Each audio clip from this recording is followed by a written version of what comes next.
Hi, my name is Tommy Kelly.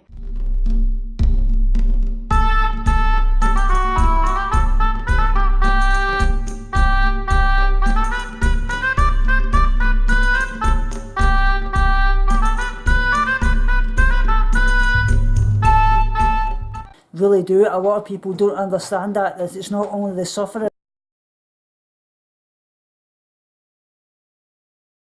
Hi guys, and welcome back to another video. Today is the second part of the eating disorder series that I was doing. You remember last time I told you basically how to help somebody with an eating disorder if you're a carer and things like that. So this one I'm actually doing this time is 8 comments that people with eating disorders don't want to hear.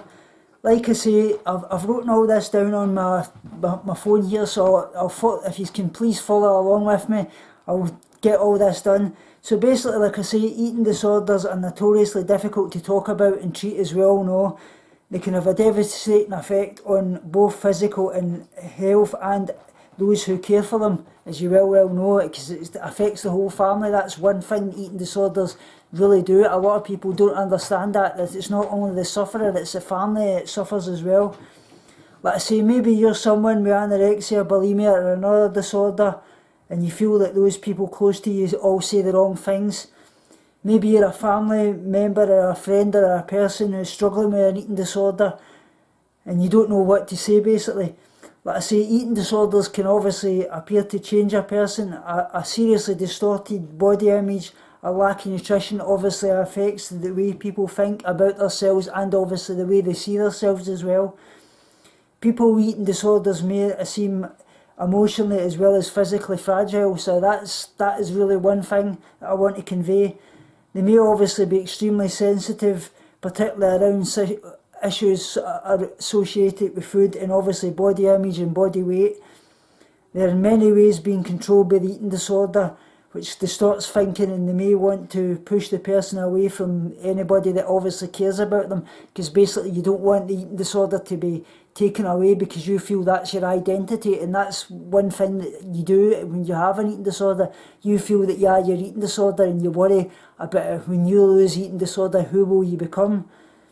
Like I say, family and friends usually do want to help, but eating disorders do not make sense to them, and why on earth would someone not eat basically? So that's a lot of things that people say, oh, why don't you just eat, get yourself better? Well, as you well know, with an eating disorder, if you're a sufferer, if it was easy as that, we wouldn't have that problem.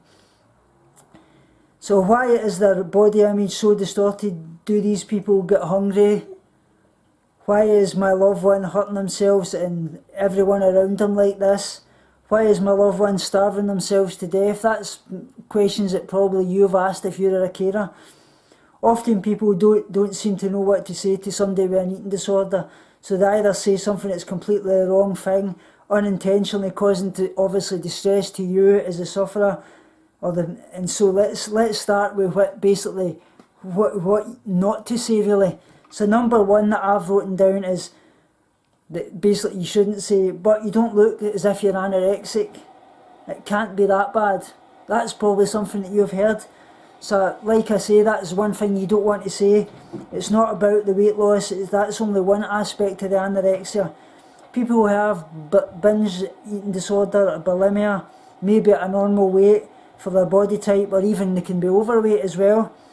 Weight can obviously fluctuate massively and quickly. Also, many people with an eating disorder hide it under baggy clothes and things like that.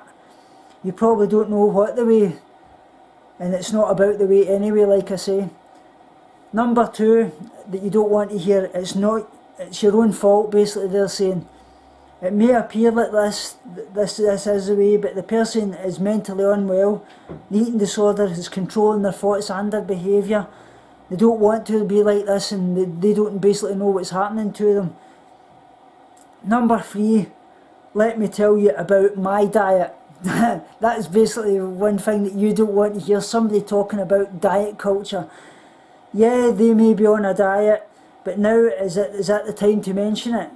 Yes, some celebrity may look fantastic in their bikini, but don't even go there. That's what I want to say, because you start stressing body image and things like that, that eating disorder automatically latches onto that.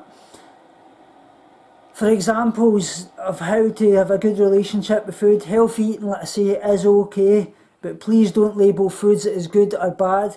Basically, it's all about you getting a good relationship with all your food groups, your protein, your fats, your carbs, enjoying any treats that you can have, even in moderation, but especially when you're coming from a restrictive background, you want to get these high-calorie foods in. Start introducing fear foods that you've avoided in the past, such as it may be cheese, cakes, chocolate, anything, pizza, anything that you've restricted in the past. Try and introduce them gradually.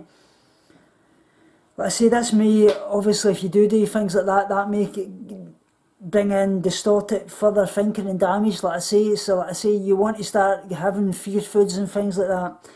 Number 4 that you don't want to be hearing is, oh, you look better since you've gained weight. Like I say, I appreciate that's a difficult one for people to say. This is when you want to see and possibly what they want to say, but when you want to say this, a person with an eating disorder might hear, I look like I've gained weight.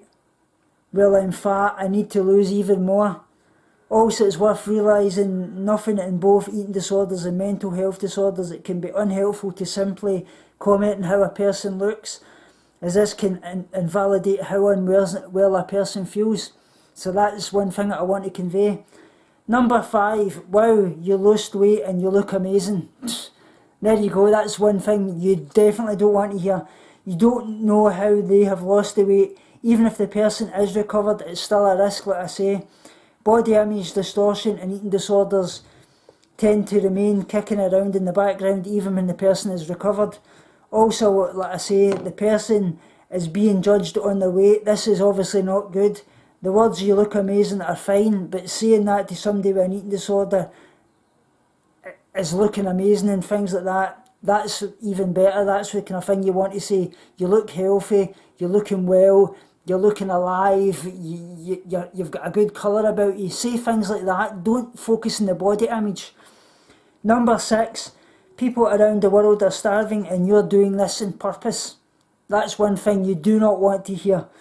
Yeah, there are people that I say around the world starving due to lack of food, and that's absolutely tragic. But your loved one is starving due to a mental illness. This is also tragic, and it's not comparable, like I say.